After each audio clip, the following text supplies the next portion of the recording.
Ma dernière vidéo date d'il y a 3 semaines et j'ai réussi à avoir 161 abonnés. Et moi, qu'est-ce que je fais pour vous remercier? Je ne fais plus aucune vidéo. Ça va pas se passer comme ça. Aujourd'hui, dans cette vidéo, on se retrouve sur Project Sharing. C'est un site de partage de projets informatiques. Je suis actuellement sur la version développeur, c'est-à-dire que seul moi et certaines autres personnes ont le droit d'y accéder. Aujourd'hui, mon objectif va être de faire un chat, pas forcément en direct, mais un chat sur Project Sharing. Mais 3 semaines, ça fait long quand même. Alors, je vais essayer de vous faire un petit bonus. Là, je suis actuellement sur VS Code. Vous voyez que j'ai index.php qui est cette page-ci. Mais j'ai également main.py. On y reviendra un petit peu plus tard. Bon, premièrement, cette page, c'est bien joli, mais je la trouve super moche. Je récupère le fichier de Project Sharing pour pouvoir récupérer du code, et plus précisément, celui du panel. En récupérant le code du panel, je vais pouvoir récupérer le système pour ajouter un message. Tout ce que je n'ai pas besoin, je vais pouvoir le supprimer. Voilà, maintenant qu'on a enlevé tout ce qui nous était inutile, on va pouvoir sauvegarder. Bon, le problème, c'est que là, vous voyez que c'est une base de données pour parler entre administrateurs. Sauf que moi, je veux que ça soit une base de données pour parler entre tous les utilisateurs. Nous pouvons enregistrer. Bon, j'ai fait une petite erreur, faut qu'on rajoute le message qui sera en varchar 500 au maximum. Et en interclassement, nous allons mettre UTF-8 MB4 General CI. Cela permet d'avoir un maximum de caractères. Oui, j'ai l'impression que ça marche. Ça a bel et bien envoyé test. Et il est 13h35. Parfait. Bon, jusque là, ça marche. C'est déjà mieux, mais c'est pas encore ça. Mais c'est déjà mieux. Bon, c'est pas grave. Je pense que pour l'instant, on peut rester sur un design comme ça. On verra plus tard pour le CSS. Pour l'instant, c'est pas si mal que ça. Nous allons faire des requêtes en get. Et là, je pense que vous commencez à avoir des petites idées.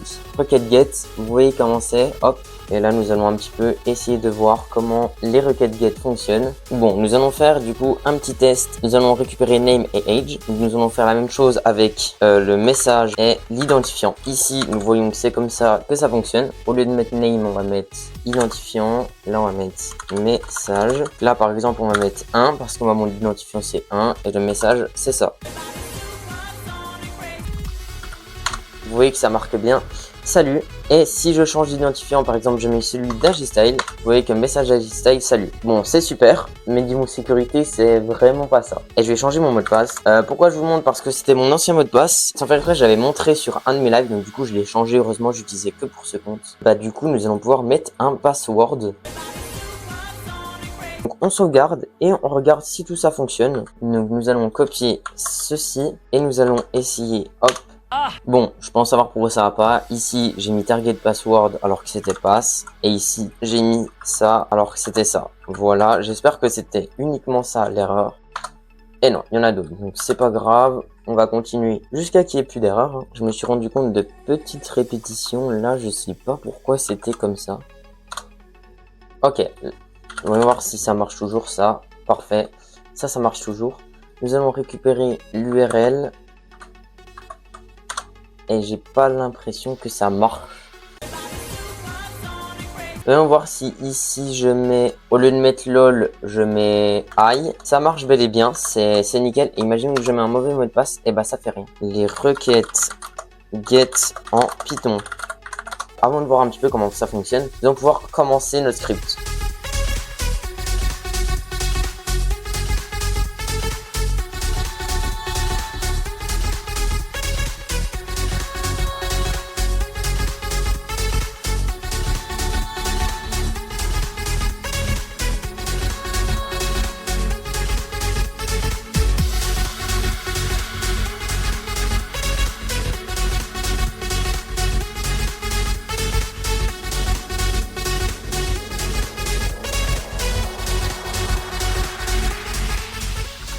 Salut mon ami, oui. Ok.